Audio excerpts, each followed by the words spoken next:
కాళేశ్వరంలో సరస్వతీ నది పుష్కరాలకు వెళ్లేటువంటి భక్తులు నానా కష్టాలు పడుతున్నారు.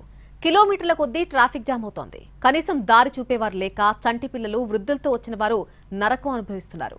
పోలీసులకు ప్లానింగ్ లేకపోవడం, అధికారుల నిర్లక్ష్యం, మరొకవైపు వరుసగా కురుస్తున్న వర్షాలతో నేలంతా చెత్తడిగా మారిపోయింది. అడుగు తీసి అడుగు వేయడం కష్టమవుతోంది. పుష్కర స్నానం చేయడానికని వెళ్లి పుట్టెడు కష్టాలు పడుతున్నారు భక్తులు. సరస్వతి పుష్కరాలు ముగింపు దశకు చేరుకున్నాయి. దీంతో భక్తుల రద్దీ కూడా పెరిగింది.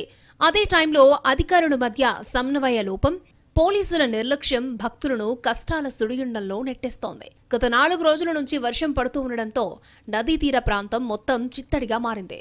భక్తుల వాహనాలతో పాటు ఆర్టీసీ బస్సులు కూడా వెళ్లడం కష్టమవుతోంది. పుష్కరాలు చివరి దశకు చేరుకోవడం, వీకెండ్ కావడంతో పెద్ద సంఖ్యలో భక్తులు కాళేశ్వరం బాట పట్టారు. అడవిదారి, ఇరుకు రోడ్డు వల్ల ట్రాఫిక్ జామ్ అవుతోంది. కిలోమీటర్ల కొద్దీ ట్రాఫిక్ జామ్ అవుతున్నా పోలీసులు పట్టించుకున్న పాపాన పోవడం లేదు. కాళేశ్వరం వచ్చేందుకు ఒక దారి, వెళ్లేందుకు మరొక దారి అని ప్లాన్ చేసినట్టు ప్రకటించుకున్నారు పోలీసులు. ప్రతిరోజు ట్రాఫిక్ జామ్, పార్కింగ్ పాట్లను ఏమాత్రం పట్టించుకోవడం లేదు. మంత్రి శ్రీధర్ బాబు జోక్యం చేసుకుని అధికారులపై ఆగ్రహం వ్యక్తం చేయగా రాకపోకలపై వన్ వే చేస్తున్నట్టు ప్రకటించారు తప్ప ఆ మార్గాల్లో పరిస్థితి ఎలా ఉంది అనే విషయాలను గాలి కొదిలేశారు.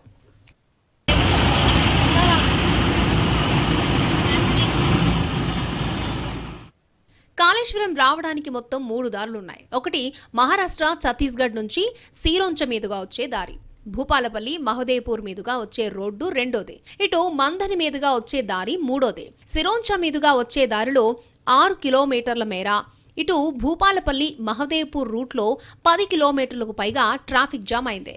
మహదేవ్పూర్ నుంచి కాళేశ్వరం వచ్చే రోడ్డులో శనివారం ఒక్కరోజే 4 ఆర్టీసీ బస్సులు బ్రేక్ డౌన్ అయ్యాయి.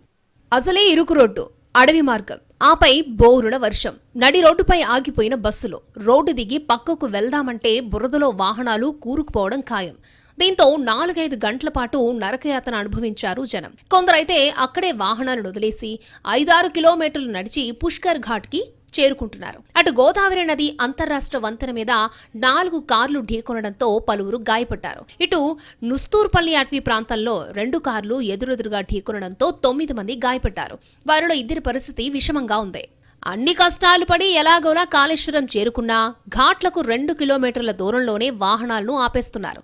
దీంతో నడిచి వెళ్లాల్సి వస్తోంది. స్నానాలు చేసిన తర్వాత ఆలయంలోకి వెళ్లి దేవుణ్ణి దర్శించుకోవాలంటే మరొక 2 కిలోమీటర్లు నడక తప్పనిసరి పరిస్థితే.